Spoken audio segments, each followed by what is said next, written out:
मित्रांनो नमस्ते. मी संजय सरपे संजीवनीच्या या भागात आपल्यासोबत आपल्या देशाबाबतच चर्चा करणार आहे. आपल्या संस्कृतीबाबत बोलणार आहे. मित्रांनो, असे म्हणतात की एखादा देश जर आपल्याला संपवायचा असेल तर त्या देशाच्या संस्कृतीच्या मुळावरच घाव घातला पाहिजे आणि त्या देशात भ्रष्टाचार हा मोठ्या प्रमाणात पेरला गेला पाहिजे. मग तो कितीही बलाढ्य देश असला तरीही तो देश रसातळाला जाईल याबद्दल कोणत्याही प्रकारचा दुमत असू नये असे बोलले जाते. तर मित्रांनो, आपण 1947 साली स्वतंत्र झालो. इंग्रजांच्या गुलामीतून आपण नक्की स्वतंत्र झालो, परंतु मॅकॉलनने पेरलेल्या इंग्रजीच्या गुलामीतून मात्र आपण बाहेर पडू शकलो नाही आणि ती गुलामी आजही आपल्या डोक्यावर चढून राज करते आहे. मित्रांनो, मॅकॉलनने जे पेरलं होतं त्याचं फळ आणि त्याचं झाड आज वटवृक्षात रूपांतर झालेलं आहे. आज गावखेड्यात खेडोपाडी ज्या इंग्रजी शाळा निघालेल्या आहेत त्या इंग्रजी शाळा ह्या आपल्या संस्कृतीवर घाला घालणाऱ्याच आहेत. आपण आपली जी पारंपरिक शिक्षण पद्धती होती त्यापासून दूर गेलो आणि इंग्रजी शिक्षण पद्धतीचा आपण स्वीकार केला की ज्यापासून फक्त कारकूनच तयार झालेत. मित्रांनो, खरी गंमत अशी आहे की स्वातंत्र्यानंतरही आपल्या राज्यकर्त्यांनी आपल्या देशाला पूरक अशी शिक्षण पद्धती निर्माण केली नाही आणि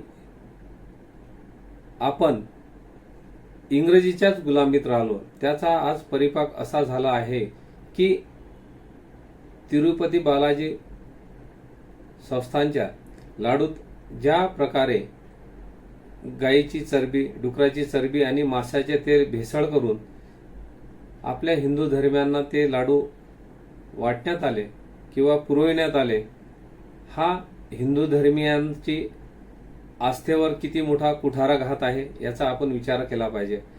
तर मित्रांनो, गंमत अशी आहे की एवढा मोठा आघात होऊन सुद्धा आपण एवढे शोषित झालो आहोत की आज आपल्या धर्माबद्दल, या झालेल्या घटनेबद्दल आपण पेटून उठलो नाही.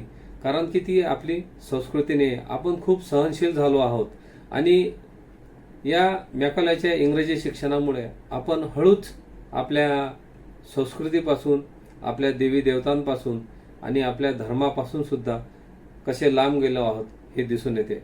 तर मित्रांनो, खरं म्हणजे जे घडलं ते अतिशय निंदनीय असंच आहे आणि दुर्दैवाची बाब अशी आहे की बालाजी विश्वस्त मंदिराने रामलल्लाच्या जो प्राणप्रतिष्ठेचा महोत्सव झाला अयोध्येला, त्या महोत्सवाकरता सुद्धा लाडू पुरवण्यात आले होते. त्या लाडूत सुद्धा अशाच प्रकारची भेसळ होती. तर आम्ही हिंदू धर्मीयांनाच का टार्गेट केल्या जाते, आम्हीच का प्रत्येकाच्या निशाण्यावर आहोत, हा विचार आता प्रत्येक हिंदू धर्मियांनी केला पाहिजे. आणि मित्रांनो, मॅकॉलनने जे केलं तर केलं, परंतु आपल्या राजकारण्यांनी हिंदू धर्मात जातीपातीची बीजं पेरून जो कुठाराघात हिंदू धर्मांवर केला आणि आपली राजकीय पोळी शेकून घेतली, आता त्या प्रत्येक राजकीय पक्षाला जाब विचारायची वेळ आलेली आहे. आपल्या प्रत्येक हिंदू बांधवांनी, तो कोणत्याही पक्षाचा का असेना, कोणत्याही संघटनेचा का असेना, त्याच्या वरिष्ठाला हा प्रश्न नक्कीच विचारायला पाहिजे की बाबांनो, आजपर्यंत हिंदूच्या विरोधात इतर धर्मियांकरता जे कायदे करण्यात आले ते तुमच्या देखरेखीतच झालेले आहेत.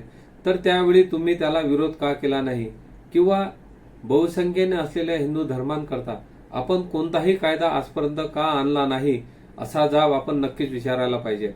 आणि जी आपली देवस्थाने आहेत त्या देवस्थानांवर शासनाचं वर्चस्व आहे, शासनाचा त्याच्यावर ठिय्या ठेवलेला आहे आणि इतर धर्मियांना मात्र इतर धर्मियांची देवस्थानं मात्र आज मुक्त आहेत. असे का, हा विरोधाभास का, हाही प्रश्न आपण आता आपल्या राज्यकर्त्यांना विचारायची वेळ आलेली आहे.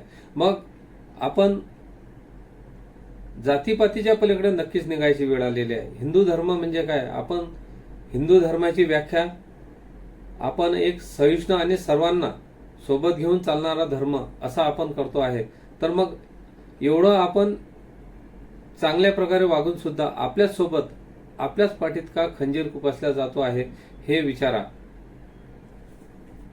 आता कुठलीही निवडणूक असो, त्या निवडणुकीत देणारा कुठलाही पक्ष असो, कुठलाही नेता असो आणि कोणीही असो, त्या वरिष्ठ नेत्याला, त्या पदाधिकाऱ्याला आता निक्षून ही गोष्ट विचारा की बाबांनो, आजपर्यंत जे झाले ठीक आहे, पण याच्या पुढे तुम्ही हिंदू धर्मियांच्या रक्षणाकरता किंवा हिंदूंच्या रक्षणाकरता तुम्ही काय उपाययोजना करणार आहात. जी गोष्ट हिंदू धर्मियांच्या विरोधात आजपर्यंत झाली ती गोष्ट तुम्ही नाहीशी करण्याचा प्रयत्न कसा करणार आहात. जो चुकीचा इतिहास आज भारतात रचला गेला आहे, जो चुकीचा इतिहास आज आम्हाला शिकवण्यात आलेला आहे, तो इतिहास तुम्ही कसा काय नष्ट करणार ही गोष्ट सुद्धा विचारायची वेळ आली आहे. जसे बालाजी संस्थांच्या बाबतीत घडले तसेही इतर संस्थांच्या बाबतीत घडू शकते, एवढे मात्र नक्की. तर हिंदू बांधवांनो आणि मित्रांनो, आपण जर जागरूक नाही झालो तर येणारा काळ निश्चितच कठीण असेल. येणारा काळ हा निश्चितच कठीण असेल, कारण जे राज्यकर्ते आज विरोधात बसलेले आहेत किंवा सत्ताधारी आहेत त्यांनी विरोधात का असेना पण ते सत्तेचं सुख मात्र उपभोगतच आहेत.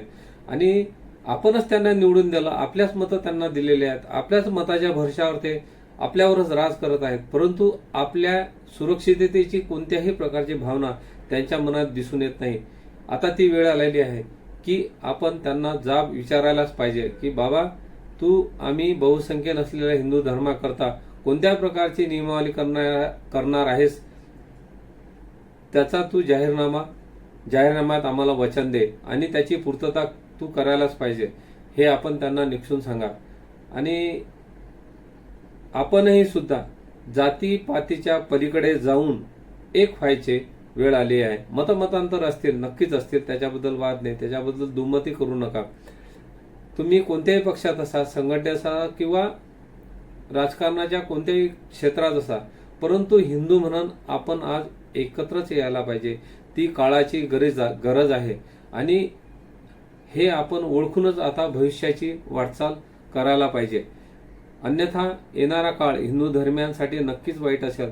मित्रांनो, कितीतरी गोष्टी हिंदू धर्मियांच्या विरोधात आजपर्यंत झालेल्या आहेत. आपल्या हिंदू धर्मियांच्या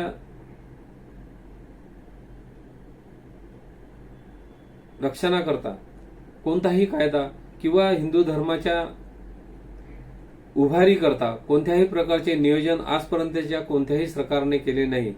तर आता त्यामध्ये आपण सर्वांनीच लक्ष घालायची वेळ आलेली आहे. आपण आता एक दबाव तंत्र तयार केलं पाहिजे की ज्याप्रमाणे मुठभर लोक आपल्या मताच्या मतपेढीवर सत्ता काबीज करून आपल्या सोयीचे कायदे करतात, त्याचप्रमाणे हिंदूंनी सुद्धा आता दबाव तंत्राचा वापर करण्याची वेळ आलेली आहे. आपण असे दबाव तंत्र तयार करा की हिंदू धर्मियांच्या